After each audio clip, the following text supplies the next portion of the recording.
Well, I'm not going to bother to go into the dictionary for Republicans and Democrats, but I seem to remember that a Democrat believes in picking their representative and that the representative must listen to them. There is a constant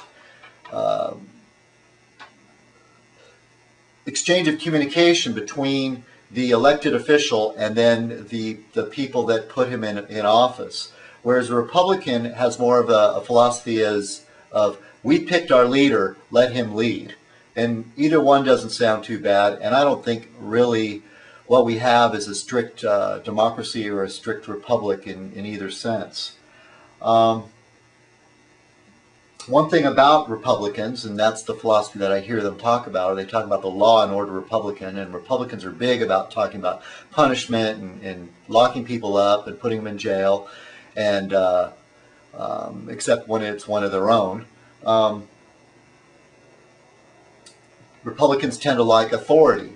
They respect authority. That's the whole thing, part of their deal.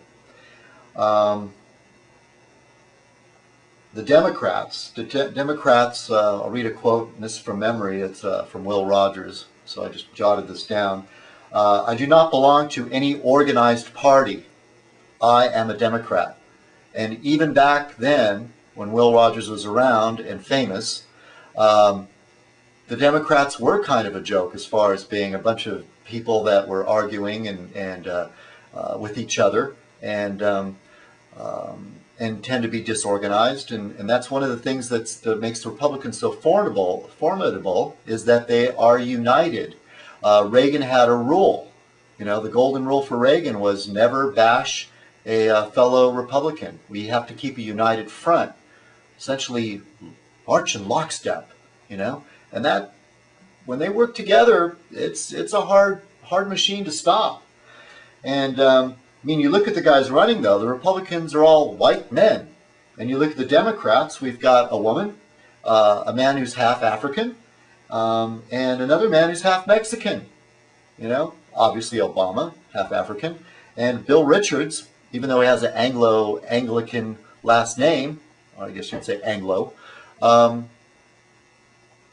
is half Mexican on his mother's side. And he's from Albuquerque, or the governor of New Mexico, where I'm from, Albuquerque. Don't live there now, though. Kind of like the guy. He's pretty smart, and he is an insider. But on paper, his resume looks really good as far as being a president.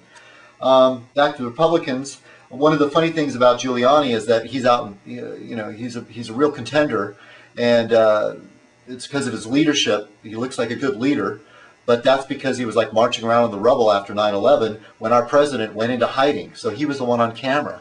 One of the things that you don't hear so much about is that it was his choice to put the headquarters for emergencies in the Twin Towers. So when the Twin Towers were hit, he didn't have a place to go. That's why he was having to walk around in the rubble. But it made him look good.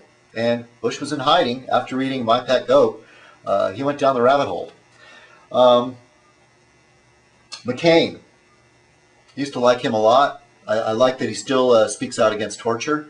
But after the way Bush treated him, or Karl Rove, I should say, the rumors about his adopted child being some type of a half-race love child, not good.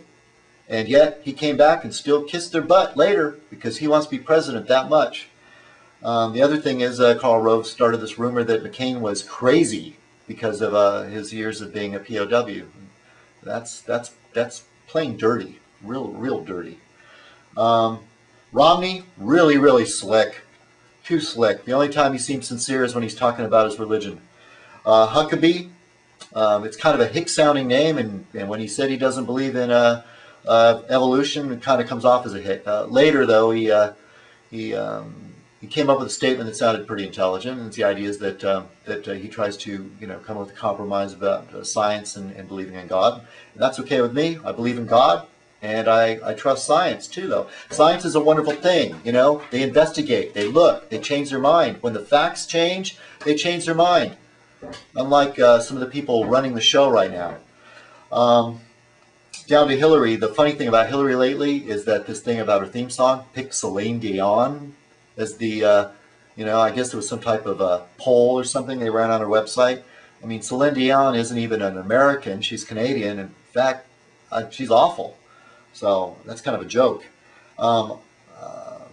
Obama, like him, but the luster is starting to wear off a little bit.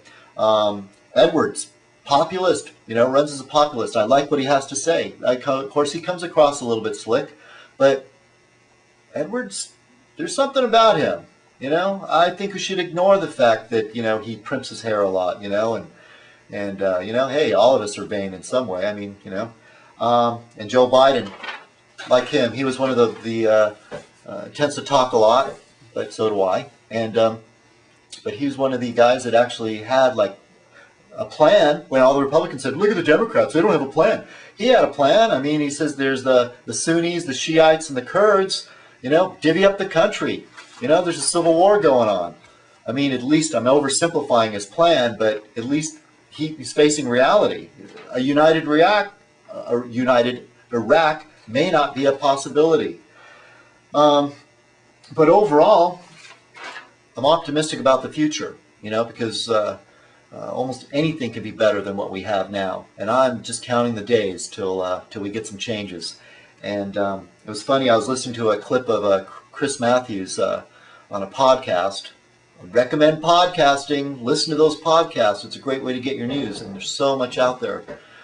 I might do something on that in the future.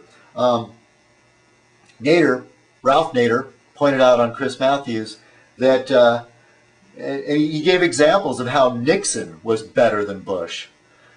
It's a sad state of affairs. All right, this is Citizenkong. I've gone on long enough. Hope you enjoyed this. It wasn't too boring. Talk to you soon. Cheers.